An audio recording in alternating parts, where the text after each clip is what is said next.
we're at the Ibanez Guitar Festival 2025. Thank you, Ibanez, for putting us in this lovely room. You guys are guitar players. You are the clinicians. You are the teachers. You are.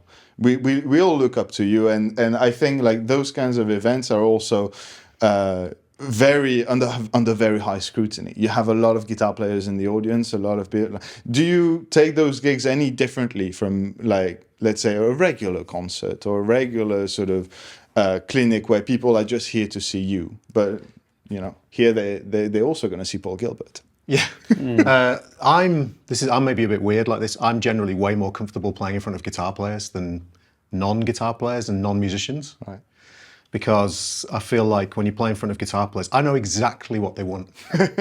That's fair. And it's like, it sounds really strange. I know how to please the guitar players. It's like, I know, like if I do the legato thing for a bit, play some interesting kind of harmonic stuff, you know, they're all sorted. Yeah. But when you play in front of non-musicians, it's like you've got to really deliver in a different way. Because the guitar stuff doesn't translate in the same way. They're not interested in that. As long as it's the two of us on stage together and we play our tunes, it's a gig as any other. So whether that's in front of 1,000 people like tomorrow or in front of a select group of, like we've done very intimate settings, like we've done home gigs at people's homes and stuff like that in front of literally 5 people. It doesn't really make a difference. The music's the same. I try my best whenever I play all the time. I always try to give it 100%. And that's the end of it. I would be much more nervous if I had to play like to a backing track or something like that. That would be much more uncomfortable. But since it's the two of us and we've done it for so long and so many times, it's not really a big deal. Right. I understand. But like I wouldn't have been surprised with the difference in perspective, knowing that you also sing and you do your own songs. And that would be more terrifying. Yeah. That would be far more terrifying. So I'm glad I'm not singing. I'm glad I don't have to deliver on that level. So it's just guitar playing. That's easy. No problem. Right. Tell us about your story. So this is years ago. MySpace. Yeah. So in the early days of social media, MySpace, we were uploading videos, just obviously, you know, trying to. It was just the thing you did. It wasn't to get views or clicks or anything. Video like that. a year. Yeah. So we were aware of each other that way. But then the John Petrucci Forum was where it was this incredible space where tons of guitar players like Rick Graham. Andy Wood was on there. Pliny was on there. Just an incredible space where we were all just Petrucci fans and we were just uploading stuff. And then we got booked for the same gig in Bergamo in Italy. I can't remember what the gig was. Why were we there? Was it? It's in a church. Yeah. This was like a little guitar festival or something. So that might have been, I can't remember if that's the first time we'd met. It might not have been. But it was the first time we played together. We've met like 3 years prior to that, but that was the first time we played together. I think we were booked individually. We were, yeah. And we were started jamming in his hotel room or something. Yep, just jamming a couple of standards. It's like, hey, why don't we ditch the backing tracks and do that on stage? What year was that? It was early, wasn't it? 14, it was a World Cup year. 2014. Germany won the World Championship. Because I'll never forget, because we were in a pub in Bergamo and I was the only English guy. And we were playing Italy. Yeah, it was England, Italy. We scored a goal and I had to like keep really quiet. It was the hardest thing ever. I remember that. Yeah. But so we did that, and then we actually, before we were booked for any clinics or anything, we did we did some gigs in Germany. Was that before clinics? I've forgotten the timeline. I think that was around the same time. And we were doing stuff, we were booking stuff for ourselves in a way, weren't we? Yeah, we were booking our own types of duo gigs and stuff. And then we'd always do what we called a secret show at NAMM every year, where basically we'd get a select audience and someone would lend us their hotel room and we'd play in the hotel room. Probably. Yeah, and we would make back the fare and the expenses that way. Yeah. Exactly. Yeah. And the Ibanez thing came about in 2017 when these guitars came out, and in 2018.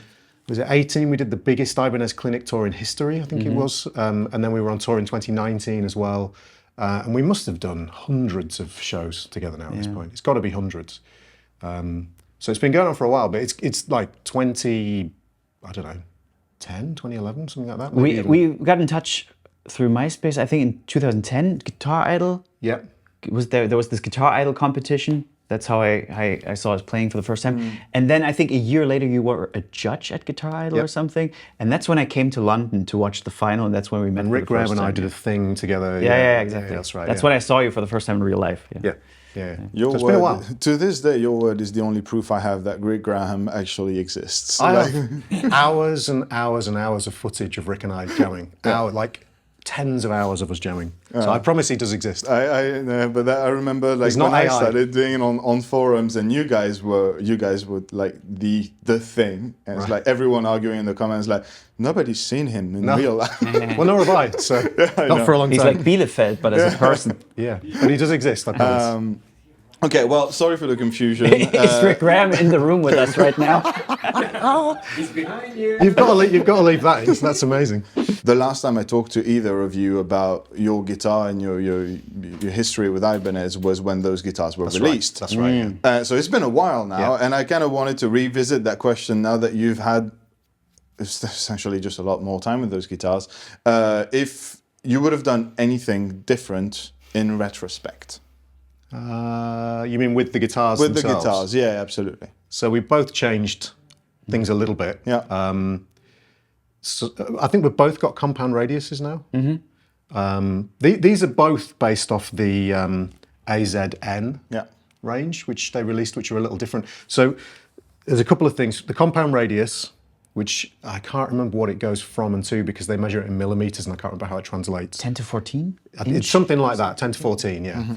And most guys Don't quote me on that. No, exactly. Most No, guys will know we'll the put that on benefits of compound radius. It's sort of rounder here and flatter at the top where you need to be soloing. Yeah. And then the other thing for me was the much lower output pickups. Because the Hyperions are great. They're like, I guess the way you describe them is they're non-offensive in any particular style, frequency range or genre. But they're a little bit too high output for me. I think you're probably the same because yours are low output, aren't they? Well, I did have the double humbucker Hyperion, so the higher output for me was like that's a natural thing. I think that works really well for that guitar for the first iteration. You have the splits as well, the kind of classic Ibanez dual humbucker splits, which I didn't have. Yeah, you had two more sounds in your guitar than you did. Or I think something one more. that. I did have the dynamic switch engaged one extra sound on the bridge pickup. That's right. Mine doesn't do anything in this position. And it doesn't do that with this one either. Yeah, but apart from that, for me, nothing's changed. You changed here, didn't you? No, it's the same thing for me. I changed in the same respects as you did. Compound radius.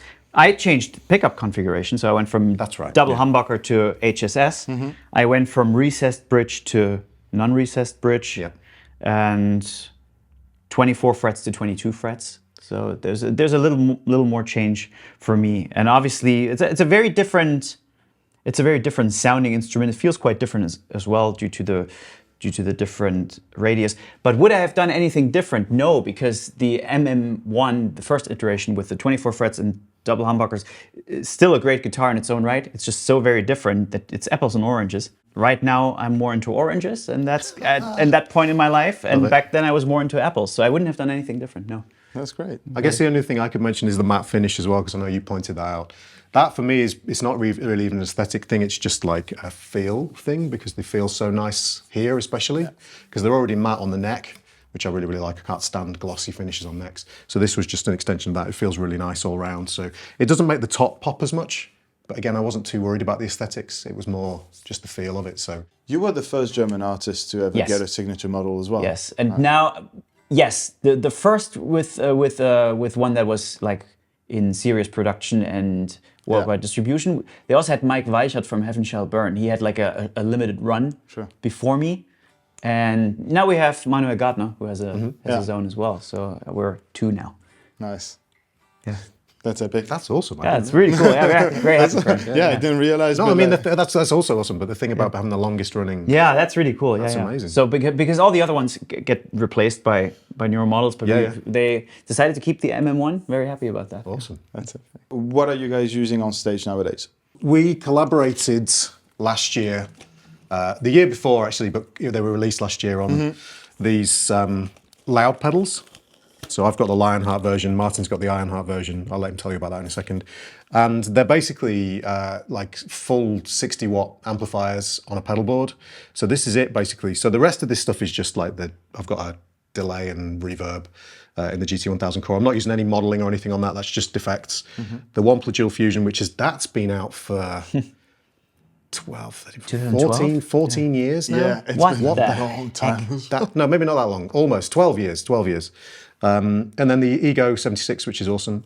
And that's the rig, and then basically a MIDI switcher on here, and that's switching just between the different channels on here and some of the effects as well.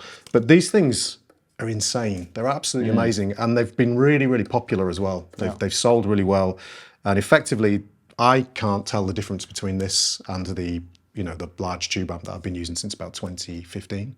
It just sounds and feels incredible to play. So that's basically the entire rig, and all of the overdrive is coming from the Dual Fusion, and this is just doing clean sounds basically. And then what we do on stage is we DI out via the XLR straight to front of house. There's no mic'd cabs. We just have cabs on stage for our monitoring, because it just feels nice to have the cabs behind you. Yeah. And then we worked really hard on getting the IRs to sound really fantastic for live use. Yeah. So they, this thing when you use modelers, if you're using a Kemper or whatever, you tend to do like the high cut and the low cut. That's all built in to the IRs, so you don't have to do anything. If you want to, you can go in, there's a software-based full parametric EQs in there for each IR. There's 2 IRs on there. And we went on tour last year, all over the place. Ended up in South America, Europe. I was in the US for a while. And this board went everywhere, and that's it. Just to wrap things up a little bit, what's left for 2025 for you guys? Well, any big project, any big sessions, Martin? What's on the? I'm working on something that I cannot disclose yet. It's of an educational nature. Okay. It's gonna be like a bigger announcement once that happens. Nice. So yeah, that's what I'm currently working on. an I eye also out have for a new this. album that is basically recorded, almost mixed, and yeah, I just need to find a way to release that.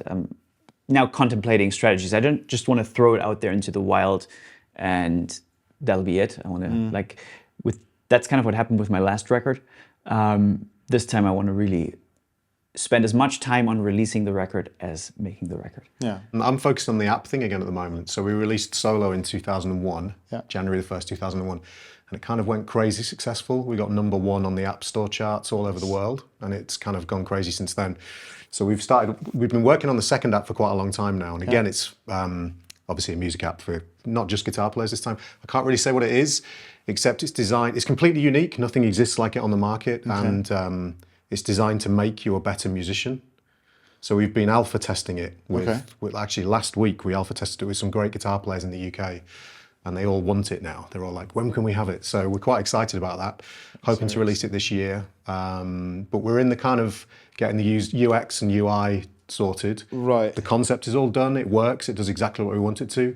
We're just making it pretty and nice to use now. So that's kind of exciting.